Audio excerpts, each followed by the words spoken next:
I'm Rick Lambert, and welcome to the Smarketing Show. This week, we've got a phenomenal guest that I think is going to help you put things in perspective when it comes to digital marketing, how to communicate your message. And I'll hand it over to the one and only Cheryl Weedmark here to introduce him, because I think you're going to like what we got coming up. Cheryl, Hi, everybody. Welcome to our virtual episode of the Smarketing Show this week, and we do have a special guest. Welcome and thank you so much for joining us. We have Carmi Levy, who is the Content Marketing Director at Infotech here in London, Ontario, Canada. Thank you so much for your time today, Carmi. So great to be here today, guys. Thanks for having me.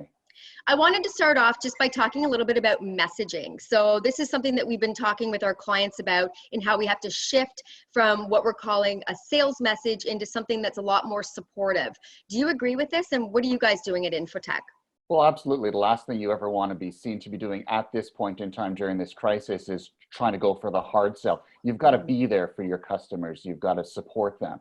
So what we've done is we haven't so much shifted our business as we've refocused it. We've taken the research that we normally deliver, and that is helping IT departments improve their performance. And we've refocused it. We've asked ourselves, okay, look at it through a COVID-19 lens.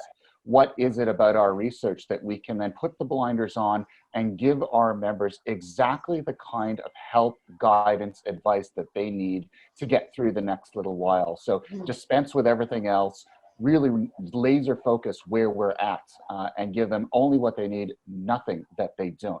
That really is the key, because no one at this point in time has the time to really do anything else. We have to be their eyes and ears for them. We have to tell them where to look, what to do, and how to prioritize themselves. And that really needs to be the focus, not selling people anything. That can come later.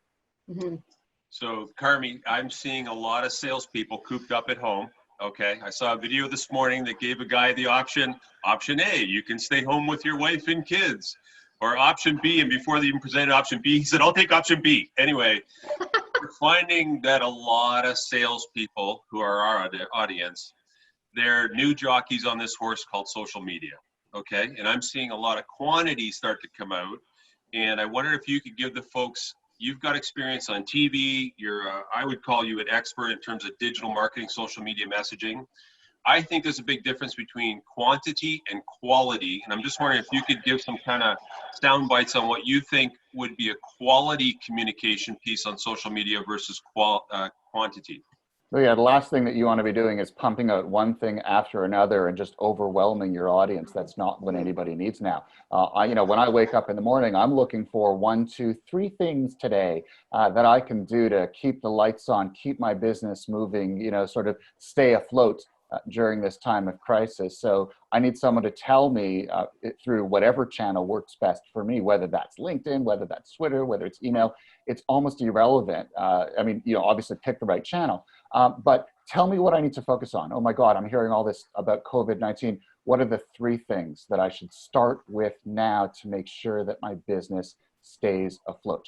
That is the key. And if you're a sales representative, you have to put your business hat on and start asking yourself, how do I partner with the people that I work with so that I'm not so much selling them as I am giving them guidance to focus during this time of crisis? So, Carmi, your main focus at Infotech is dealing with IT departments, which a lot of our customers do as well. But what are those concerns? Like, generally speaking, I would think in the business world, all businesses, no matter what they're selling or what they're servicing, have the same concerns. And what would you say the most important one is right now? Well, we've always seen IT as a driver of business value, right? We are partners with the businesses that we serve. That's no different now than it's ever been. It's just more important now. It's more focused because no one has time to think about anything else. But you can be in HR, and that's the same thing. You're partnering with the businesses that you serve. Finance, same deal. And so everyone is asking the same question: is my technology environment optimized for the kinds of challenges that I'm going to expect over the next little while? And the number one question is, I have now made my entire workforce remote. So how do we continue to get work done? So if you're HR, what's the kind of advice that I need to be giving my people so that they can stay productive while they're away? If I'm IT, how do I continue to support all of that technology now that it's no longer in the office, everybody's using Microsoft Teams or Slack? If I'm finance, how do I keep payroll going forward if all of my finance professionals are remote? So every single department has to ask those same questions, but it's all within the same context. Now that everything is happening from home, How does that apply to me? What's that top 5, top 10 list that I need to focus on to make sure that the work continues to get done? My question now, Cheryl? Yeah, your turn, Rick. Okay, as you know, guys, this show is live. We've predicted for a long time now, videos on the rise, okay? And I'm seeing a lot of people skim now through digital marketing. I wonder if you could speak to what you think people should be thinking about when it comes to video now versus the typical static text, etc. Because we've got people, I think, on the edge, and I equate it to a pool party, right? You're walking around the outside, one guy goes in, another guy goes in, you're thinking, should I jump into this video thing or not? And I think a lot of people are on the edge of the pool right now saying, what should I do with video? Is it worth the bang for me, putting myself out there? Any thoughts on that? I think this is a question that's been out there since long before this pandemic became a thing. It's just the answer is becoming much more acute now. The writing has been on the wall for years. We are moving in a video direction. Look at your Facebook feed, look at your LinkedIn feed, look at all of your social feeds. Increasingly, they're stuffed with video because people are recognizing, people want to consume content in that format. It's easier to watch something for 30 or 60 seconds than it is to sit down and read it for an extended period of time. Give me what I need to know, and then I can go and do what I usually do.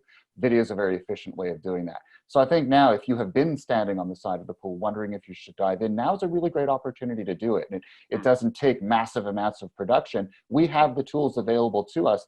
The laptop that you have or the phone that you've brought home with you to work virtually has incredibly capable video tools built into it. You can both shoot, produce, and distribute video from wherever you are. You don't need a studio if you can get away with it. And so I think, if you've been on the fence for a while, now is the time for you to dive in, because especially in this period, people are looking for that kind of guidance. Boil it down to what they need to know, point them in the right direction to all the other great stuff that you have for them, and then they leave happy and they'll come back for more. When do you not do a video, though? That's my question, because I think I'm being overwhelmed every time I go onto every single social platform, whether it's businesses, whether it's friends. There's a lot of video. There's a lot of content. and sometimes it's a bit too much. Oh, absolutely. And I think it all comes down to knowing your message. In other words, don't do a video just for the sake of doing a video. Do it because you have something important to say. And so before you even conceive a video, or let's face it, it applies to any other kind of content as well, ask yourself, what is my message? What is my pitch? What's the value that I'm trying to deliver here? What's the gap that I'm trying to address? What questions are my stakeholders, my audience asking? And how am I providing that answer? And if you can't answer those questions and you don't have a real solid picture of what you're delivering, then whatever you do in video is going to be a chaotic mess. You should not be doing it. But if you kind of figure out what that message thread is and what value proposition it's addressing, you can cut through the noise of all of that video and assure that what you are sharing is what's going to be watched, what's going to be followed, what's going to be valued and remembered. But you've got to do your homework before you decide to flip the camera on. Yeah, Carmi, I was yesterday talking on LinkedIn about using a frequently asked questions model. Think that way when a lot of people are asking this question, you can still deliver the value proposition, but it's positioned or delivered a little differently. And that's what we're suggesting to our clients anyway. If you're out there right now thinking, hey, what do I say on video? I'm suggesting you write down the top 3 to 5 questions that your target customer is asking right now. And it may not be about your product, by the way, and bring those questions up with answers. And Carmi, you mentioned earlier 30 to 60 seconds. I see some people with some long videos, and I think they may be the only ones watching it until the end. Do you have any coaching on the length of a video for today's?